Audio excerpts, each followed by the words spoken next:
Buenos días a todos. En este martes 17 de agosto, en este viernes 23 de agosto.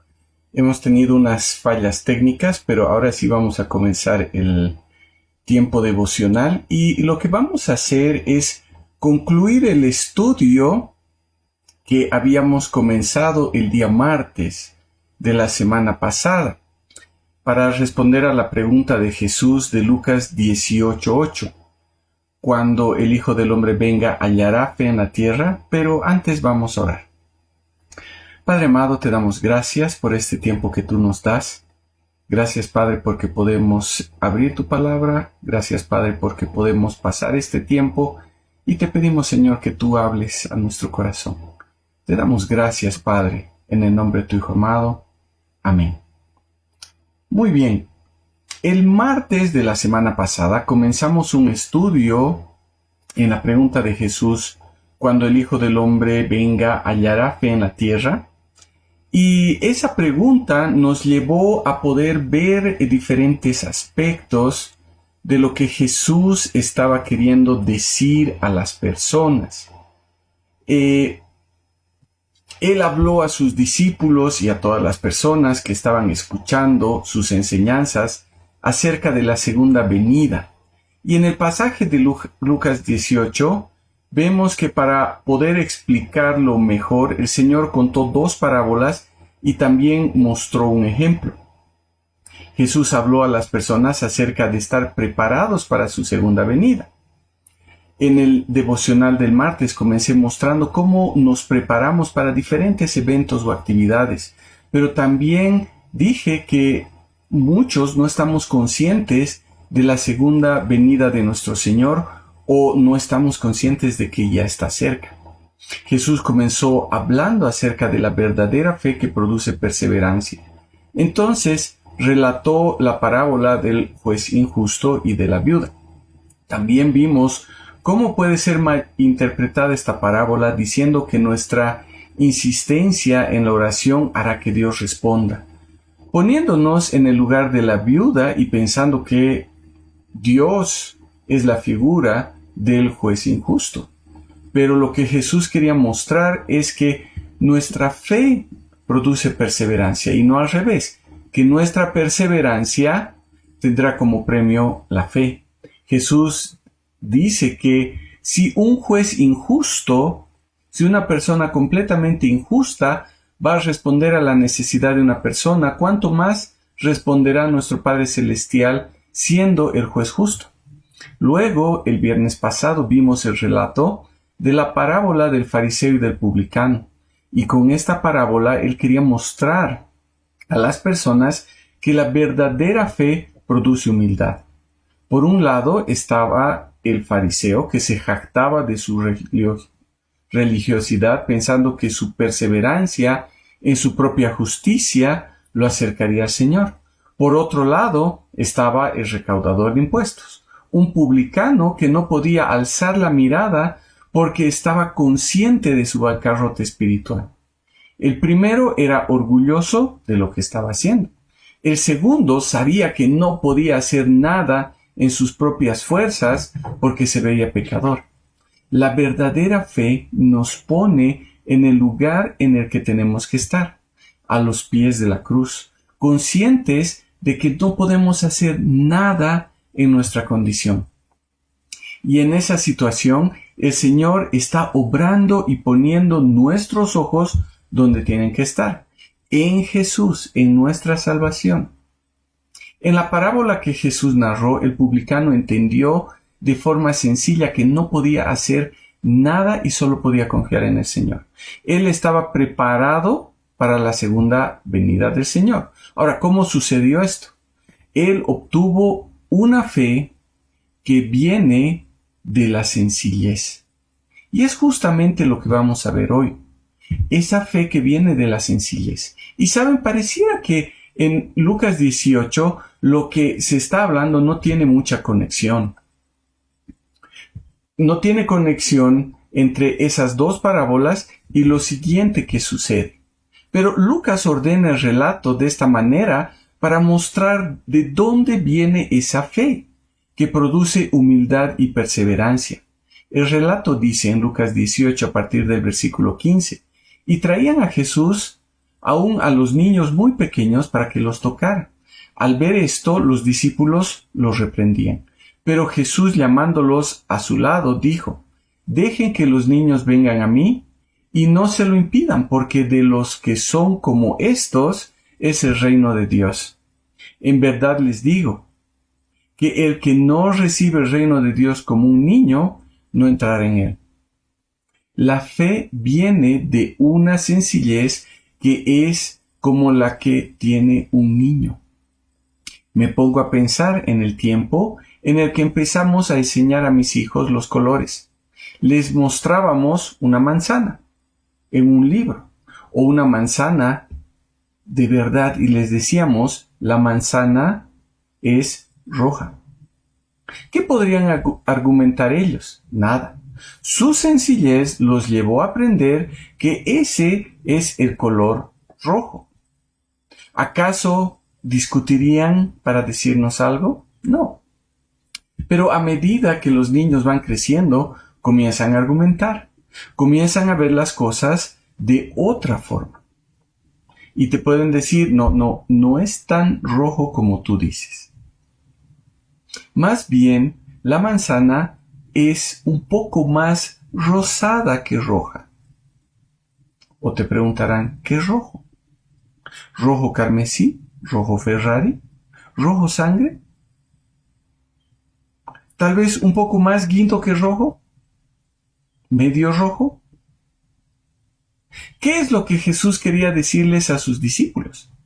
Que el reino de los cielos no es para personas que tratan de argumentar y de ver las cosas de acuerdo con su propia perspectiva.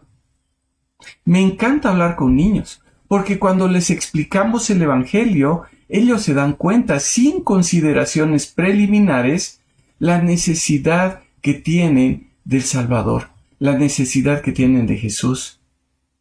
No están pensando ellos, pero mi hermanita o mi amiguito es más pecador que yo. O no te dicen, pero yo ayuno, yo doy diezmo. No te dicen, tengo que insistirle a Dios para conseguir lo que quiero. La primera impresión que podemos tener es que los niños no entienden el Evangelio. Pero lo entienden mucho mejor que los adultos, porque no están tratando de encontrar una solución en ellos. La sencillez con la que toman la salvación es la que se necesita para ser parte del reino de los cielos. Tal vez me dirán, pero son inocentes, son angelitos. Y saben, la verdad es que no son ni inocentes ni angelitos. La naturaleza caída está desde que comenzamos a existir. Saben bien que están haciendo mal, pero lo hacen. Y una psicóloga me dijo una vez que eso es parte del desarrollo del niño. Y es cierto, porque eso viene con nuestra naturaleza heredada de Satanás. Ahora, ¿cuál es su ventaja? La ventaja que tienen los niños es su sencillez. No están complicándose con razonamientos complejos. Si le dices que es azul, pues es azul. Si es rojo, es así. ¿Cómo reciben las cosas los niños? Al principio, cuando son pequeños, sin objetar. No están buscando razones ocultas, no están tratando de hacer grandes razonamientos. Tienen plena confianza en lo que les dicen sus padres u otras personas mayores. Ven en sus padres algo mucho más grande que ellos y confían de forma plena en lo que sus padres pueden hacer. Y esa es la actitud que tenemos que tener. Esa es la sencillez que debemos vivir. La verdadera fe viene de la sencillez, esa sencillez que produce dependencia, esa dependencia que tenemos hacia nuestro Señor y Salvador. ¿Cómo hemos recibido el Evangelio? Y tal vez lo que escuchamos decir es, no puede ser tan sencillo, tiene que haber algo más. Estamos buscándole las 10,000 vueltas al Evangelio. Queremos ver la lógica. Estamos buscando en el contrato dónde está la letra pequeña. ¿Saben? Si es así, el Señor dice, no podremos entrar en el reino de Dios. No estamos preparados para su segunda venida. ¿Hallará el Hijo del Hombre esa verdadera fe en nosotros? Esa es una pregunta que debemos hacernos. Sería trágico pensar que tenemos fe, pero que esa fe no sea la fe verdadera, que sea una fe falsa, basada en nuestra perseverancia, en nuestro orgullo, en algo que es complejo y muy difícil de entender. Hermanos, hacemos preparativos para muchas cosas. Nos preocupamos de esa misma manera sabiendo que el Señor va a volver. Estamos esperando que vuelva el Señor. Saben, creo que la iglesia ha perdido la perspectiva de la segunda venida del Señor. Pero pienso que el Señor ha permitido esta pandemia para que reconsideremos nuestra perspectiva, para que no veamos el acontecimiento de la segunda venida del Señor como algo lejano, como algo que pareciera que no va a suceder, como algo irreal. Es tiempo de levantarnos de ese adormecimiento y dejar de vivir esta vida como si fuera lo más importante, porque la segunda venida del Señor es algo inminente y real. ¿Tenemos la esperanza y la convicción de que el Señor va a volver? Si es así, ¿vemos perseverancia en nuestra vida? ¿Cuál es nuestro anhelo? Cuando el Hijo del Hombre venga, ¿hallará fe en la tierra? Apocalipsis 22:20 dice, el que da testimonio de estas cosas dice, sí, vengo pronto. Y la respuesta es, amén, ven Señor Jesús. ¿Ese es nuestro deseo? Ven Señor Jesús. O tal vez en nuestro corazón decimos, ojalá que el Señor todavía no venga, porque tengo muchas cosas por hacer y realmente quisiera dedicarme a hacer lo que el Señor quiere, pero primero que me permita terminar algunas cositas.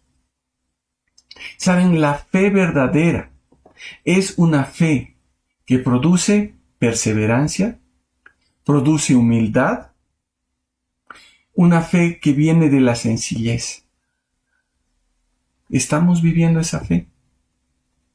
Y no es simplemente tratar de ser perseverantes y humildes mostrando sencillez, porque estaríamos como la viuda, estaríamos como ese fariseo y estaríamos sin la sencillez de los niños. Los niños no tratan de ser sencillos, son sencillos. Estamos preparados si tenemos esa verdadera fe que viene a través de la salvación en Cristo Jesús. No estamos preparados si vivimos una fe a nuestro propio estilo. Ahora, tal vez estás pensando, nunca había escuchado de esa verdadera fe y quiero tener esa fe. Lo que tienes que hacer es recibir con sencillez el mensaje del Evangelio, que Cristo vino a pagar el precio por nuestros pecados y murió en nuestro lugar. Y es el Señor quien va a poner humildad en tu corazón para reconocer la condición en la que estás. Así podrás ser hijo, hija de Dios y vivir en esa perseverancia que solo el Señor puede producir en nosotros, completamente preparados para cuando el Señor vuelva. Vamos a orar. Padre amado, te damos gracias por este tiempo que tú nos das. Gracias, Señor, porque podemos leer tu palabra y podemos aprender de ella. Señor, te pedimos que tú nos ayudes a poder vivir esto.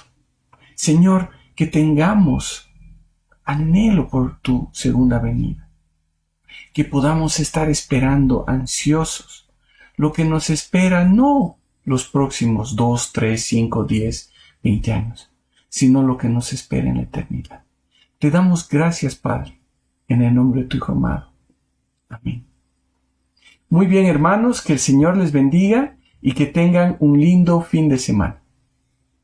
Perdón, que tengan una linda semana.